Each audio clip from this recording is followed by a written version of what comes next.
আমি খেয়াল করে দেখলাম এক শয়তান চুপ করে বসে আছে, ও খায় না, ও হেড ব্যাঙও করে না। আমি গেছি, কিরে তুমি খাইতেছো না? বলছেন আমি বেচতেছি।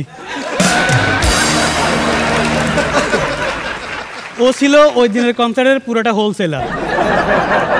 আমি হারামজাদাদের চিনছি, কারণ আমি তো রেগুলার কুষ্টিয়া যাই। অন্য আসলাম, প্রবলেম হলে আসলাম আমার চিনে গেছে। ও পকেট থেকে একটা কাগজ বের করছে, বলছে রিয়াজ ভাই 350 টাকা বাকি। কনসার্টের সব থেকে অকওয়ার্ড মোমেন্ট হচ্ছে কি জানেন?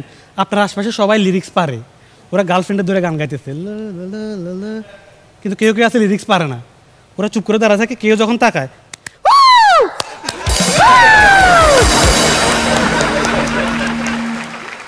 তো যে লিরিক্স পারে না ওটা আমি। শুধু যে আমরা লিরিক্স পারি না তা না, সিঙ্গার নিজেও লিরিক্স ভুলে যায়। ও যখন লিরিক্স ভুলে যায়, গান গাইতেছে, লিরিক্স ভুলে গেছে, এবার কি করবে? এই সবাই একসাথে, পিছনে আপুরা আপুরা প্লিজ প্লিজ একসাথে, প্লিজ সবাই একসাথে। এবার কি করে? মাইক দিয়ে দিবে, আবার নিবে মাইক দিয়ে দিবে। কেন গা? আশ্চর্যের বিষয় হলো পোলাপান সবাই পুরা গানটা গাইছে। টিকিট কি তোরা কিনছস নাকি ও?